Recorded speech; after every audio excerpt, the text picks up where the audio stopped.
Hey, what's up guys? It's Nailbiter, and in this video I've got some more Conquest gameplay for you guys.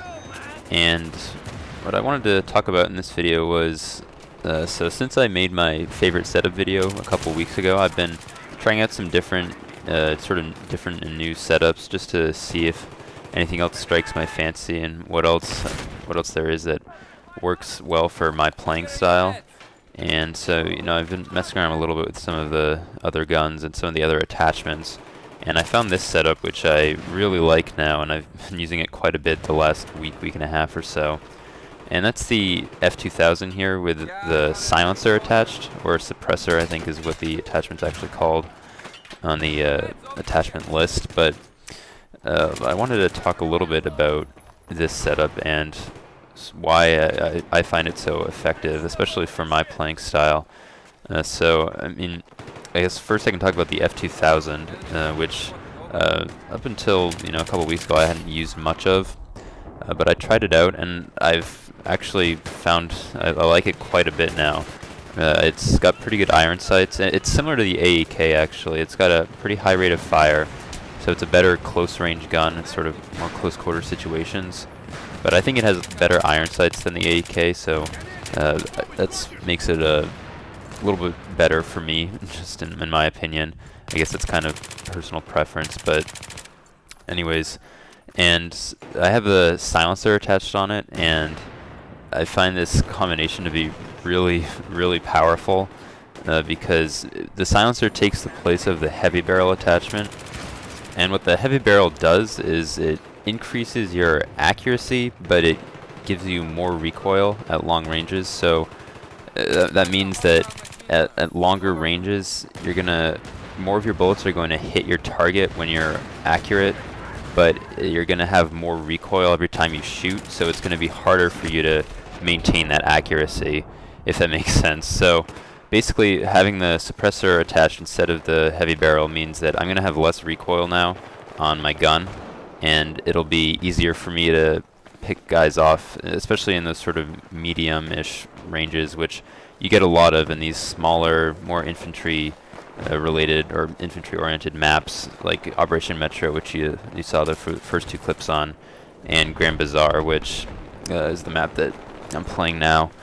And I think this clip in particular does a good job of sort of showing how the silencer or the suppressor can be so effective, because I think I get like 7 or 8 kills here just on the C flag without the enemy figuring out where I am. And the reason I'm able to do that and just kind of run all over the place and pick guys off as they're trying to get out of their spawn is because of the suppressor and the fact that I don't show up on the mini-map, which is really key for somebody like me who likes to do a lot of flanking.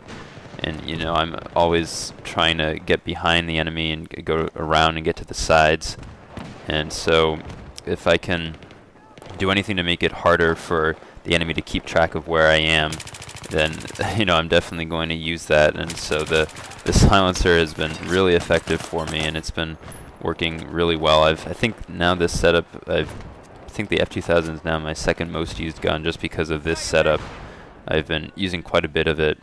And I really would only use this probably on some of the smaller maps. I don't think I would use it on a map like Damavan Peak, where a lot of the encounters are going to be longer range, and it's just not as useful.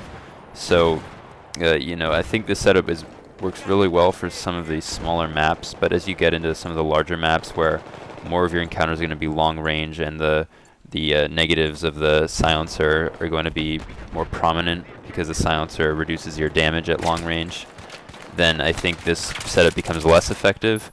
But if you're going to be playing, maps like Grand Bazaar, Operation Metro, Sen Crossing, some of those smaller maps, even No Shar Canals, I think this setup could work pretty well.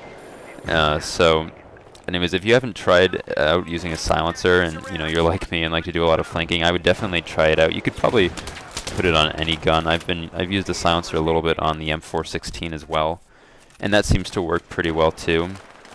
But try out and I thought I had that guy there. I even pre-fired him, but he got me out or took me out in one shot from the shotgun. But anyways, the last few minutes of this video, I just want to talk a little bit about the patch that was recently released for Battlefield 3.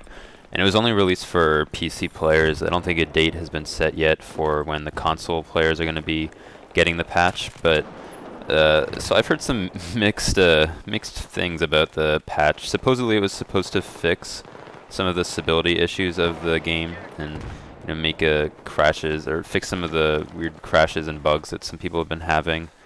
The patch was also supposed to fix or improve, I think, the spawn system in the game, because I definitely noticed before that some of the spawning was definitely a little questionable, where even on a game mode like Team Deathmatch, where it's not like you're spawning on a certain flag where you have to spawn within a radius on Conquest, but even in Team Deathmatch there would be points where I would just spawn right next to enemies. So I in the day or two since the patch has been released, it seems to be a little bit better. I mean, I haven't noticed too much difference, but I think I'd have to just play more to get a sense of how big the changes are.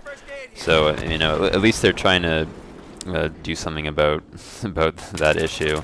The other thing that patch did was it changed some of the statistics of some of the guns and weapons and vehicles, I think, just to try to make the game a little more balanced. So I think the P90, the MP7, and the PWR all got an increase in their range. And well, on the flip side, the G3 and the Scar H both were nerfed a little bit. I think the Chopper minigun got a bit of a buff, and there were various other tweaks with some of the the damage that some of the vehicles did, and I think the Stinger got a bit of a nerf as well. So just sort of small changes to try to make the game a little more balanced. But anyways, this video is just about finished. Hopefully you guys found it interesting. Definitely try out the suppressor on your assault rifles, or actually any gun. You could use it on some of the carbines as well. I haven't tried it out on any sniper rifles yet, but it's definitely something that you could mess around with. And anyways, definitely make sure to rate this video and leave a comment and subscribe for more Battlefield 3 content, and I'll see you guys later.